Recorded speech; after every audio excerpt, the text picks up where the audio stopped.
La chronique culture avec Nicolas Georges, écoute projecteur ce soir sur The Pirouettes, duo français qui revisite le son des années 80.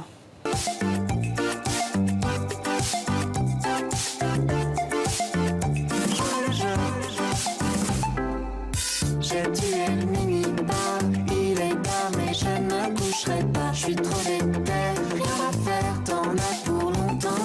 J'ai vu l'avenir, allumer les écrans, comme ton sourire, réveiller les enfants, lors du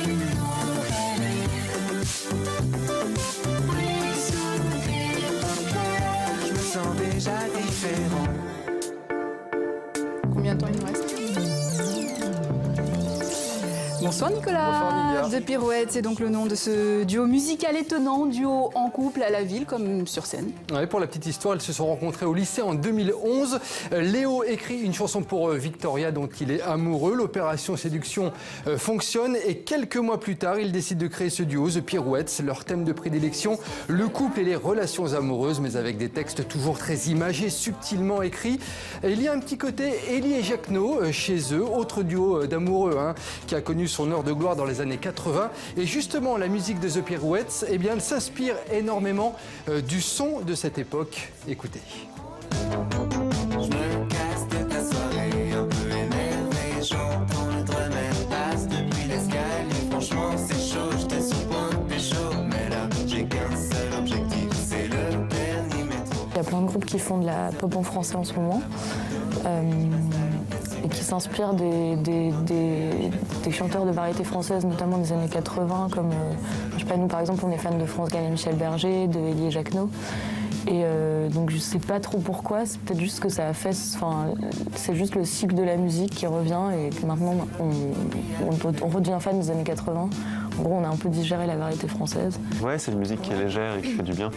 Je pense que c'est important dans cette société sombre. Savoir rester impassible aux appels de la ville. En chantant justement une reprise de France Gall, on s'est rendu compte qu'on préférait chanter en français, que c'était le plus naturel. Et du coup, on a commencé à écrire en français à partir de là. Et non, avec le français, on est sûr vraiment de décrire ce qu'on ressent, nos sentiments de manière sincère, quoi. Saison, ouais, t'as compris. Il n'y avait rien à comprendre dans cette vie. Ni tout seul, ni tous ensemble. Mais Et la référence de base, c'était un live télé d'Isabelle Adjani sur un piano blanc, donc nous on a fait un escalier blanc. En fait, c'est juste un clip hyper inspiré de l'univers télévisuel et des plateaux télé, et, qui a l'air justement complètement absurde, et, voilà, avec un escalier qui mène nulle part, qui symbolise le succès en même temps. Voilà.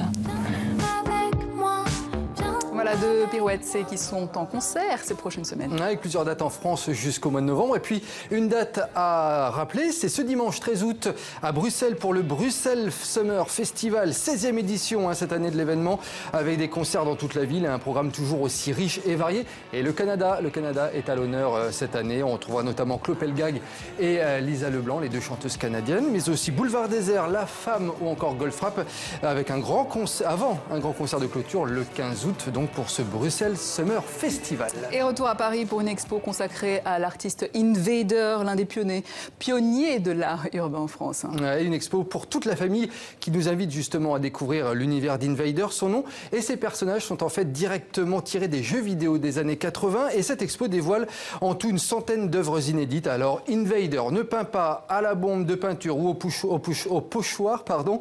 Non, lui, sa spécialité, c'est de dessiner en fait des bonhommes ou des figurines avec des carreaux de mosaïque qu'il colle ensuite dans les rues du monde entier. Écoutez, Sylvie Girardet, la fondatrice du Musée en Herbe, on l'a rencontrée avec Guillaume Gouet.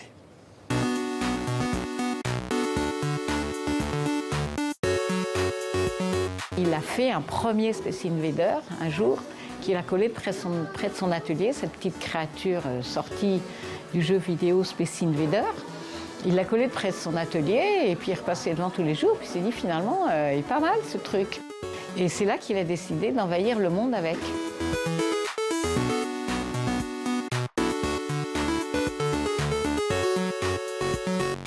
Il a envahi à peu près 70 villes ou pays maintenant, parce que ça change presque tous les jours. Au début de l'exposition en février, il y avait 67 villes ou pays. Maintenant, il y en a 71, je crois, parce qu'entre-temps, il est allé à Malaga, il est allé dans d'autres pays et ça bouge tous les jours.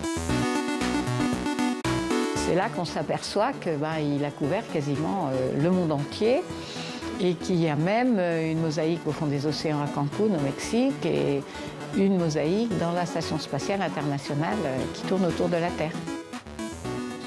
En tout cas, moi, Nidia, je suis fan de ces petites mosaïques qu'on trouve vraiment partout. Sympa. En plus, cette expo a un côté vraiment ludique avec cette immense carte de géographie. On peut vraiment suivre les villes une après les autres. L'expo Hello My Gamies, en tout cas, c'est au Musée en Herbe à Paris jusqu'au 7 janvier 2018. On a encore un petit peu le temps. Et puis, on le rappelle, ce dimanche, on va faire une émission spéciale sur l'art urbain. On reparlera d'Invader et de tous ses amis graffeurs, notamment. C'est ça. Merci, Nicolas. À demain.